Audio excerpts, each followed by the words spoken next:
Pues gracias por la invitación a participar en este coloquio, en este Congreso de Pensamiento Social Latinoamericano.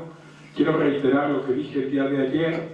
Yo quiero agradecer muy en especial a las colegas, y a una de las estudiantes de aquí de la Universidad de Cuenca, a las compañeras organizadoras que han hecho un trabajo realmente muy importante y digno de reconocimiento, a la profesora Ana Cecilia Salazar Intimilla y también a la profesora Elsa González.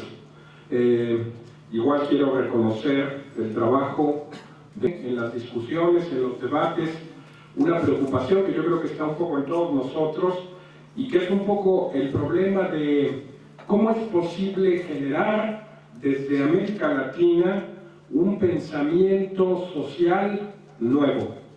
Es decir, cómo podríamos desde las experiencias latinoamericanas crear una teoría en el sentido fuerte de este término. Una teoría nueva, una teoría creativa, una teoría que esté a la altura efectivamente de dialogar con las teorías europeas de las que nos hemos alimentado y de las que en cierta forma hemos imitado y dependido durante muchas décadas. Y planteándome esta pregunta, yo creo que precisamente la respuesta es una respuesta que nosotros los intelectuales, la gente que nos movemos en la academia, tendemos efectivamente a olvidar con mucha frecuencia. La teoría no es otra cosa más que una reflexión sobre la propia realidad. Nos han mal acostumbrado a pensar que la teoría es algo independiente de los hechos mismos. Pero la teoría surgió desde el principio de la historia humana como un esfuerzo del hombre por entender los hechos reales, los procesos inmediatos, las realidades efectivamente con las que inmediata y diariamente convive.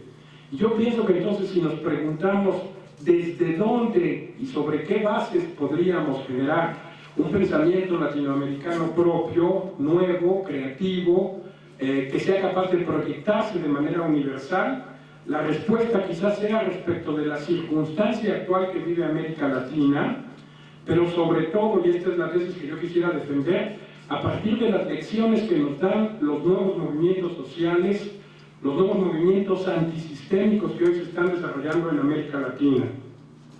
Fíjense, América Latina siempre ha sido fundamental en el planeta, siempre lo ha sido.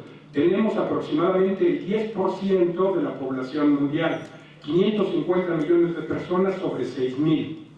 Tenemos aproximadamente el 10% de las naciones del mundo, 20 naciones sobre 220 naciones que constituyen el planeta. Tenemos aproximadamente el 17%, la sexta parte, de lo que es el territorio emergido de todo el globo terráqueo. El territorio emergido de todo el globo terráqueo son 120 millones de kilómetros cuadrados, de los cuales 20 corresponden a América Latina. Hablamos nosotros la tercera lengua más hablada de todo el mundo. La primera lengua más hablada de todo el mundo no es el inglés, naturalmente, como todos lo sabemos, sino el chino. En segundo lugar está desafortunadamente el inglés y en tercer lugar está precisamente el español. Fíjense, pero además de todo esto, la civilización latinoamericana es la civilización más joven de todas las que habitan en este planeta. Frente a la civilización europea, que es milenaria, frente a la civilización islámica, frente a la civilización china, la civilización de América Latina tiene apenas 500 años de existencia en la condición efectivamente mestiza y específica que hoy la caracteriza. Pero también tenemos la civilización más cosmopolita de todo el mundo. Al haber sido nosotros fruto como civilización de un triple mestizaje, es decir, de la fusión del componente indígena con el múltiple componente europeo, con la matriz negra, tenemos efectivamente una actitud abierta y cosmopolita, una actitud dialógica que no tiene este grado de desarrollo en ninguna otra parte del planeta. Naturalmente, y junto a esto, junto a todas estas virtudes latinoamericanas, también hay que decir sus problemas y sus defectos, somos la civilización más dependiente de todo el planeta.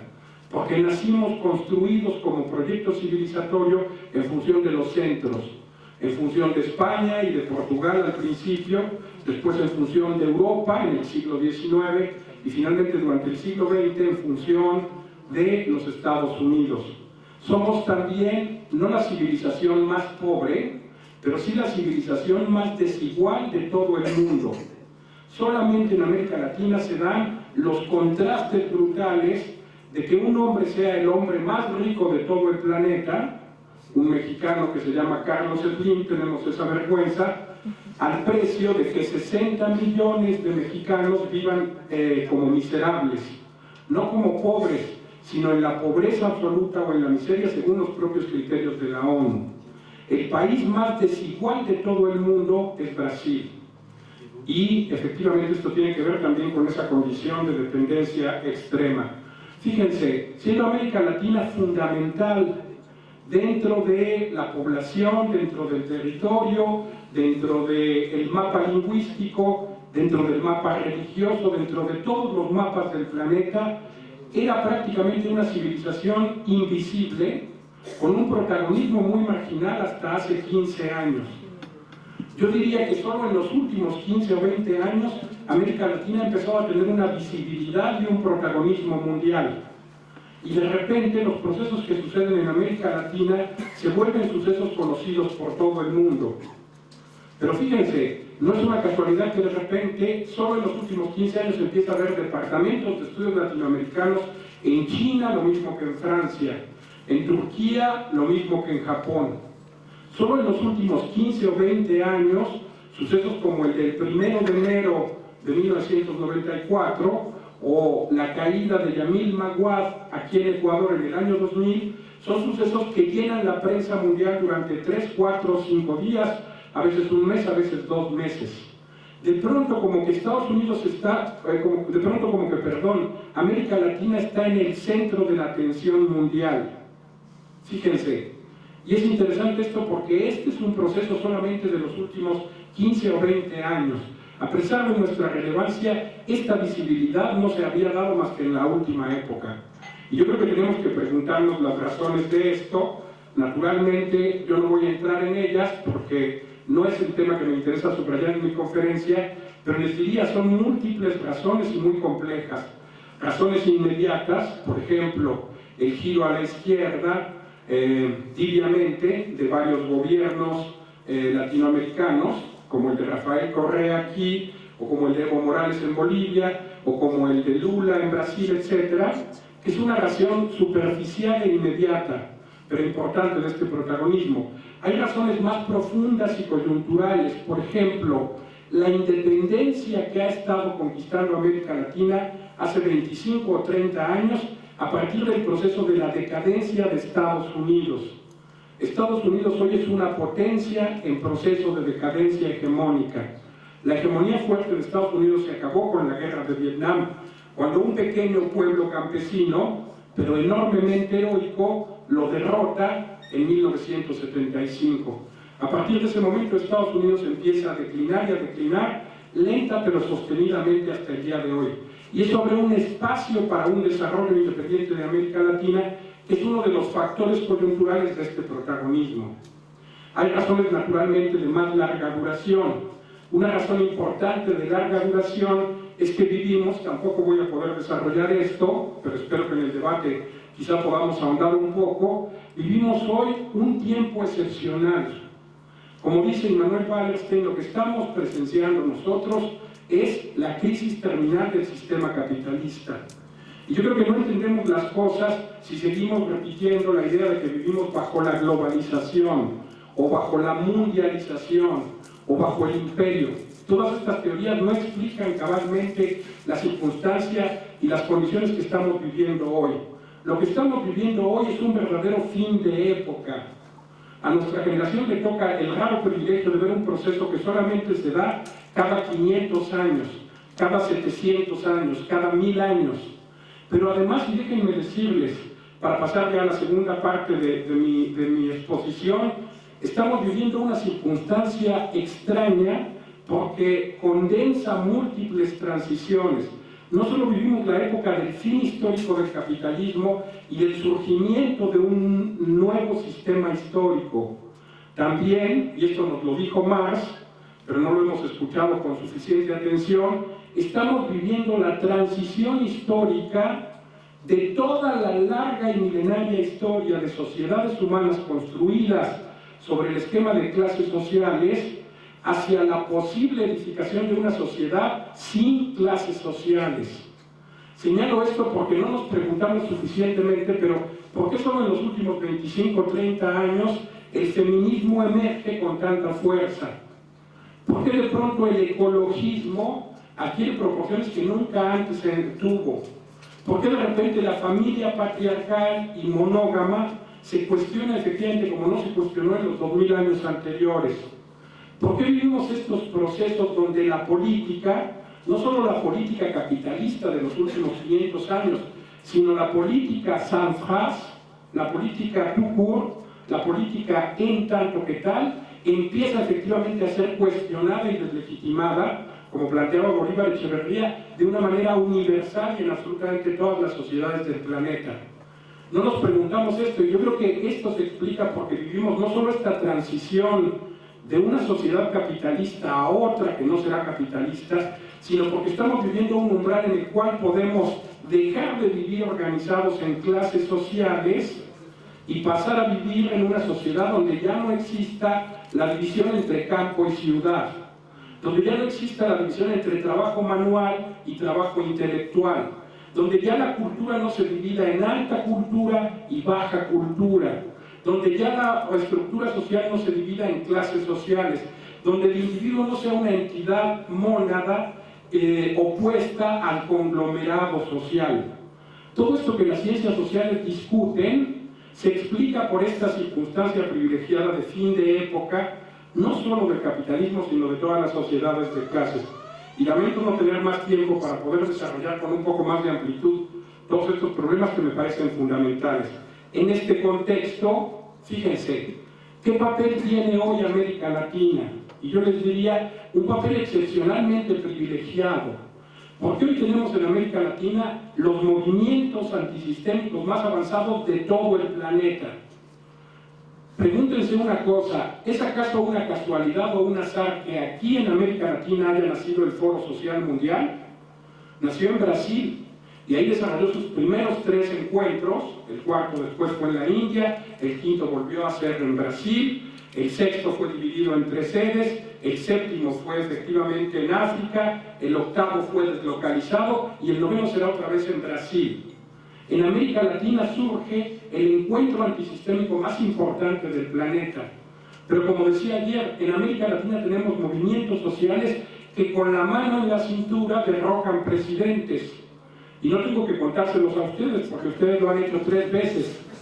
En los últimos 10 años, de una manera absolutamente pacífica, con una organización inteligente, ustedes han derrocado 3 presidentes. ¿Sí? Y el problema es que después de que han derrocado a los presidentes, no han dado el paso que sigue, en mi opinión, que es precisamente instaurar un gobierno realmente popular, es decir, un gobierno que mande obedeciendo.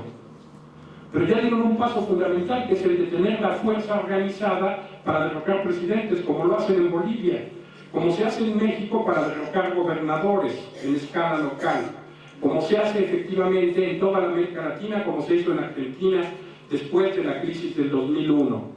Fíjense, y yo creo que entonces estos movimientos sociales, que son los movimientos sociales más avanzados del planeta, los más potentes en términos cuantitativos, los más interesantes en términos cualitativos, los que están definiendo las nuevas estrategias, los nuevos métodos, las nuevas tácticas de lucha, los nuevos discursos de todo el combate antisistémico planetario.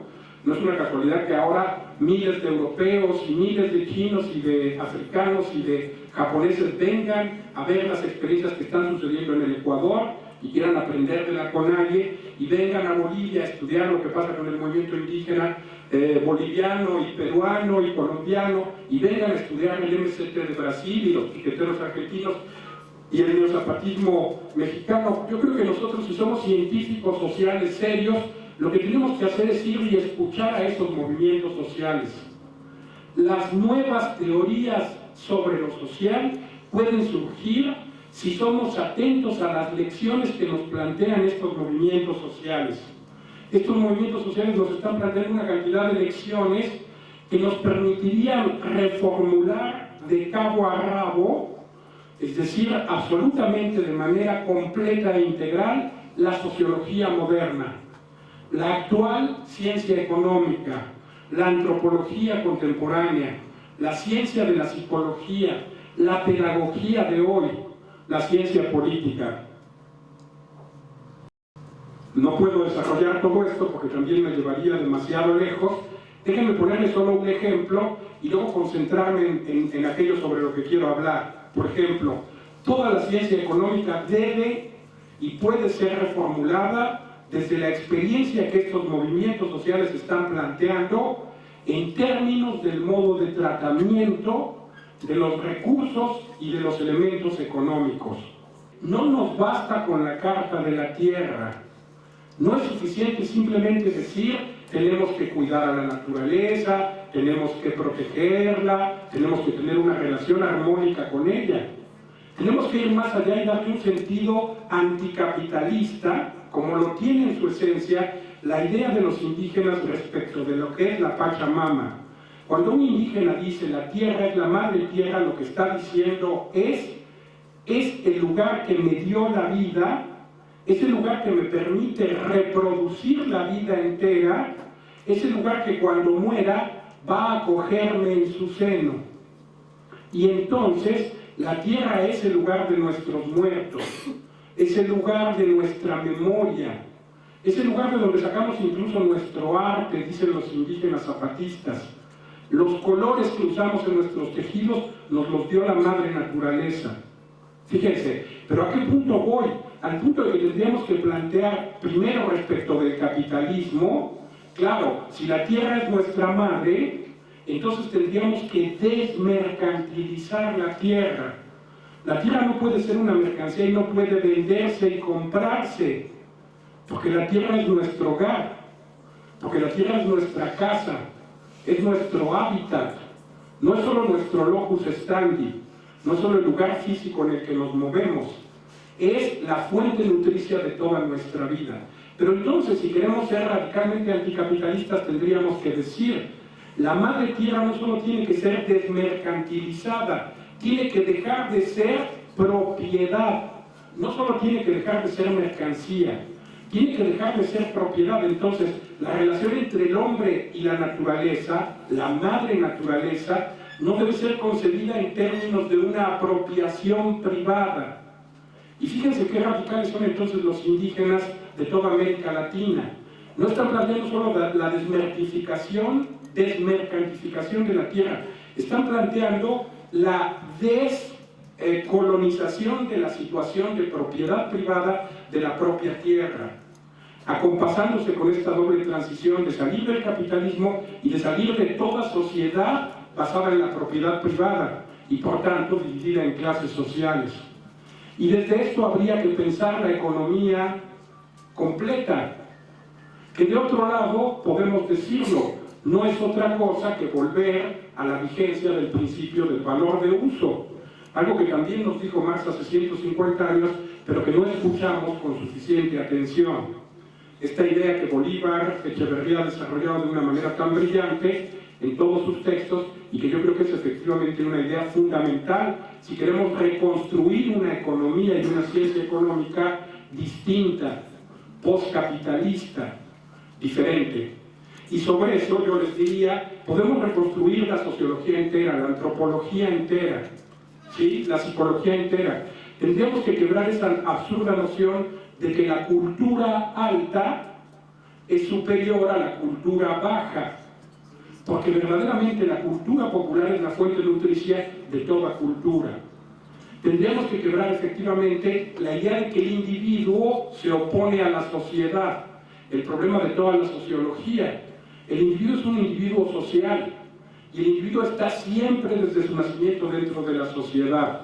que es hacia lo que apuntaba Norbert Elias y hacia lo que apunta la Escuela de Frankfurt, y naturalmente toda la sociología crítica del siglo XIX, y Marx mismo, y toda la sociología crítica del siglo XX. Déjenme entonces, solo para terminar, porque el tiempo corre rápidamente y sí me gustaría que pudiéramos tener algún debate, decirles que efectivamente desde esta perspectiva puede refundarse y rehacerse la teoría política completa. La experiencia de los neozapatistas, igual que la experiencia de los sin tierra, de los piqueteros, del movimiento indígena más radical de Ecuador y de Bolivia, nos permiten repensar la política en otros términos, desde definir lo mismo que es la propia política. Fíjense, nos han acostumbrado a pensar la política como una actividad que está secuestrada por las clases dominantes y por ese pequeño sector corrupto de los que son los políticos. Pero la política en su esencia profunda no es eso. ¿Y qué dicen los neozapatistas? Los neozapatistas dicen, ese tipo de política no nos interesa ejercerla. Esa política corrupta de los partidos de izquierda, de centro o de derecha, donde todos los gatos se han vuelto pardos, este punto con el que partía precisamente Bolívar, esa política no nos interesa. Nos interesa una otra política, que es tan diversa que ya ni siquiera debiera llamarse política. Y fíjense, la política que definen los neozapatistas o los sin tierra o los nuevos movimientos antisistémicos no es una política de unos pocos, sino es una política de todos nosotros. Es la política de nosotros, los ciudadanos de a pie, comunes y corrientes, los peatones de la historia, como les llama el subcomandante Marcos. Pero además, la política es efectivamente no una actividad sofisticada y compleja. Nos han hecho creer que para poder ser político hay que estudiar doctorados en Yale y en Harvard. Bueno, todos nuestros presidentes latinoamericanos actuales, todos sin excepción, desmienten esta idea. Esto se está quebrando en la práctica, pero fíjense, los neozapatistas nos demuestran que la actividad política actual es una actividad muy sencilla y muy simple. Los indígenas neozapatistas se rotan los puestos de la Junta de Gobierno y todos ellos ejercen con una simplicidad las tareas del buen gobierno. Cualquiera de nosotros puede desarrollar la actividad en la política. La actividad en la política no es una actividad de momentos espectaculares, no es la actividad del momento electoral, sino que es una actividad de todos los días. Todos nuestros actos tienen una dimensión política y la política debiera ejercerse y se ejerce absolutamente en todos los momentos del año, en absolutamente todos los días. La política no es un lugar no es una actividad de lugares espectaculares, no es esa que habita en los palacios y en los parlamentos y en las casas presidenciales, sino que la política está aquí, en este Congreso, está en las universidades, está en las calles, está en las fábricas, está en los campos. Fíjense, la actividad política no es, en ese sentido, algo, diríamos, que separa el mando y la obediencia, como nos han acostumbrado. Es decir, el pequeño grupo corrupto de los políticos manda despóticamente y nosotros los ciudadanos comunes, humillados y despreciados, obedecemos, sino que la política debería ser una actividad donde el que manda, manda obedeciendo, porque el que obedece, obedece mandando. Y lamento no poder explicar también esto, que está en este libro, que está allá afuera, y que cuesta solo $3, y que ustedes pueden comprar al terminar, porque efectivamente eso me llevaría demasiado lejos. Fíjense, por último, la actividad política no es algo que esté separado de lo social, que esté separado de lo ético, que esté separado efectivamente de la propia historia. La otra política de los neozapatistas, ellos dicen, la otra política se basa en la memoria como algo fundamental. La otra política se basa en su dimensión social, pero además la otra política se basa fundamentalmente en una dimensión ética.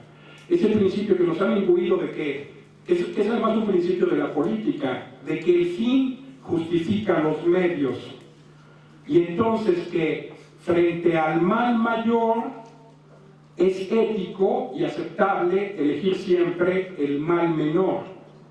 Eso precisamente lo recusan y lo rechazan totalmente los neozapatistas. Y ellos dicen, nunca se puede llegar a un fin noble con medios ignominiosos. Nunca es legítimo decir que hicimos un mal menor para prevenir o evitar un mal mayor. Si los medios no son honestos, el fin no puede ser legítimo. Los medios son tan importantes como los fines, porque ambos se basan en la ética, en el respeto y la fidelidad a los propios principios, en la memoria, en el respeto de nuestros muertos, en el respeto de nuestras experiencias pasadas, en lo que defendemos como justo y como necesario, ¿sí? Y entonces tampoco es legítimo escoger entre el mal menor frente al mal mayor.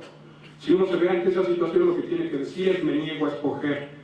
Y esto es lo que hacen precisamente los zapatistas. Y fíjense, yo les diría, frente a eso se redefinen todos los conceptos de la ciencia política. El concepto de liderazgo, la idea de la relación entre líder y masas, la noción de consenso, el concepto de gobierno, el concepto de democracia. Y déjenme rápidamente, aunque sea de manera telegráfica, decirles, para los neozapatistas la democracia es cualitativa y no puramente cuantitativa. Fíjense, ¿quién dijo esa frase fantástica que nos reflexionamos bastante y que dice, el derecho para que sea justo tiene que ser desigual? Esa frase es de Marx, en la crítica del programa de Gotha. Y por eso los zapatistas no aceptan la democracia cuantitativa, porque parte de la idea de que todos somos iguales y de que un hombre es equivalente a un voto. Pero nosotros felizmente no somos iguales, somos diversos y diferentes, y tendríamos que construir un modelo de democracia que fuese capaz de expresar esa diversidad. ¿Cuál es el principio de la sociedad comunista? De cada quien según sus capacidades, a cada quien según sus necesidades. No puede haber principio más injusto o más desigual, injusto desde el criterio homogéneo burgués actual, o más desigual que este, y sin embargo es justo en términos del reconocimiento de la propia diversidad. Y yo les diría, la democracia efectivamente que defienden los zapatistas es una democracia directa, no delegativa y representativa. Una democracia donde la entidad fundamental que tiene las decisiones esenciales de los procesos es la Asamblea Popular, ¿sí?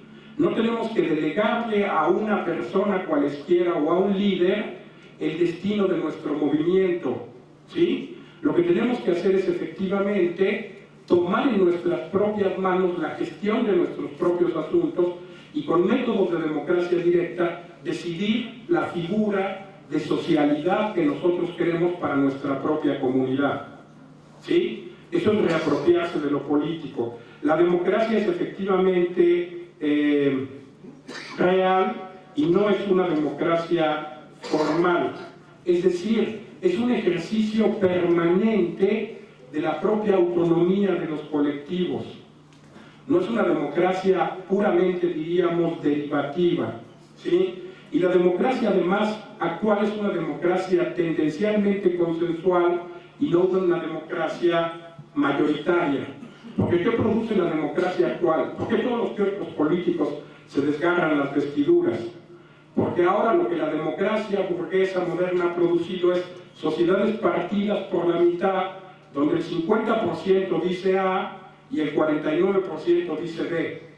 Y entonces, como el 50 más 1 dijo A, el 49 se fastidia.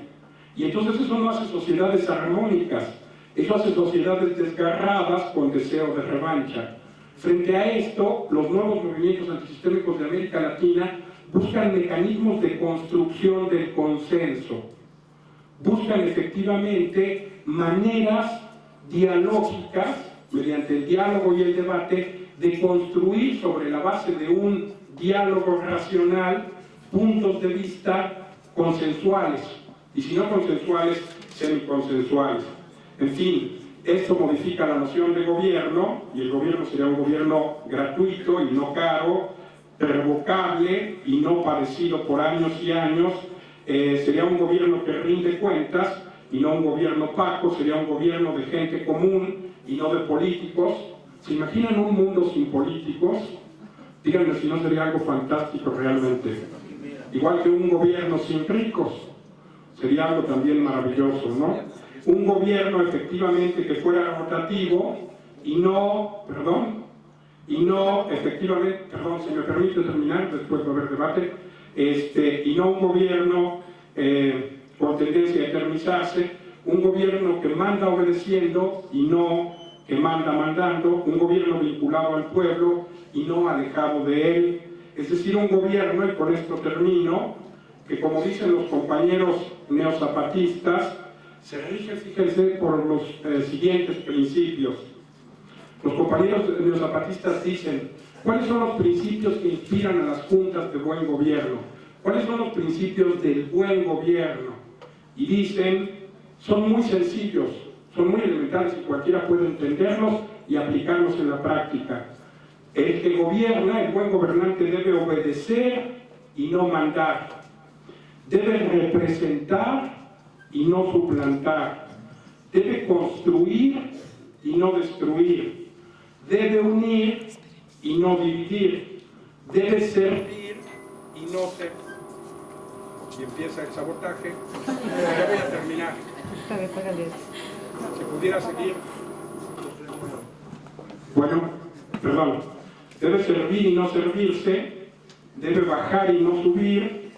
Debe proponer y no imponer. Por último, debe convencer y no vencer. Si ustedes se dan cuenta, todos los elementos de la segunda columna son los que caracterizan a la corrupta clase política contemporánea. Todos los de la primera columna son los que corresponden al buen gobierno. Y yo creo que en esta perspectiva debemos entonces escuchar, estudiar seriamente las lecciones de los movimientos antisistémicos de América Latina y desde ahí intentar construir una nueva teoría política, una nueva teoría social, un nuevo pensamiento social latinoamericano fuerte, creativo y con proyección universal. Gracias.